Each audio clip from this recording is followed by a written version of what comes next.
So, good evening to everyone and my colleagues on the dais. So నన్ను corporator గారు పిలవగానే నేను చాలా ఉత్సాహంగా ఒప్పుకొని వచ్చారనమాట. నాకు నిజానికి నెల్లూరు ప్రాంతం చాలా కొత్త. ఉద్యోగరీత్యా గత కొన్ని నెలలుగా నేను నెల్లూరులో ఉంటున్నాను. కానీ చాలా ప్రత్యేకమైన విషయం ఏంటంటే నెల్లూరు మహిళల ఆత్మవిశ్వాసం ఎప్పుడు అంబరాన్ని అంటుతూ ఉంటుంది. నేను చాలా ఆశ్చర్యపోయాను.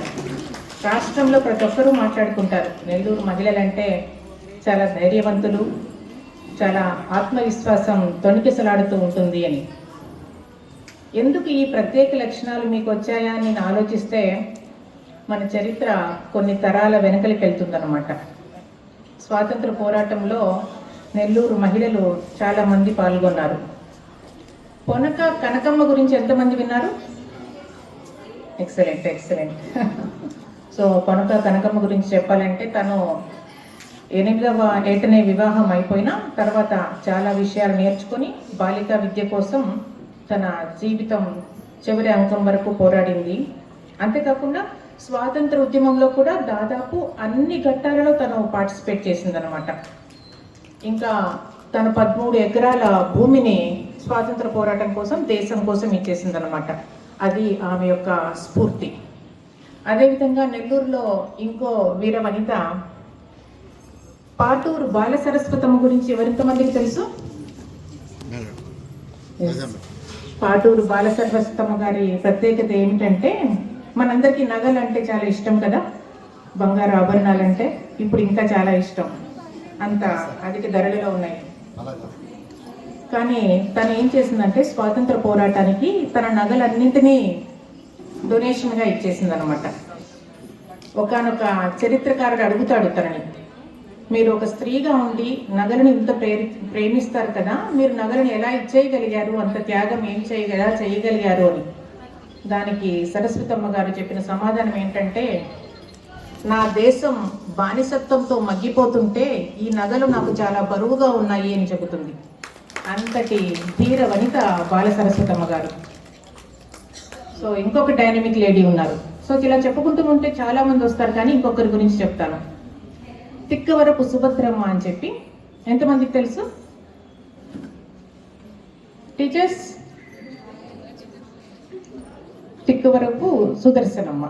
సో తను ఏం చేశారంటే ఈ నెల్లూరు నగర వీధుల్లోనే ప్రతి ఇంటికి వెళ్ళి విదేశీ వస్త్రాలను తీసుకొని వచ్చి ఈ నగర వీధుల్లో మూలన పెట్టి బహిరంగంగా కాల్చివేసిందనమాట.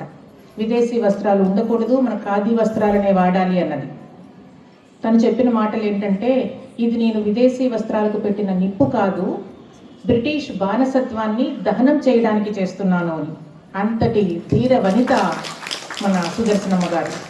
సో ఇలాంటి వీర వనితలు ఉన్న నేల కాబట్టే మీ రక్తంలో కూడా ఆ ఆత్మవిశ్వాసం ఇప్పటికీ తొణికిసలాడుతోంది. ఒప్పుకుంటారా? నిజమే. కానీ మీరు అడగచ్చు, మరి అప్పుడంటే బ్రిటిష్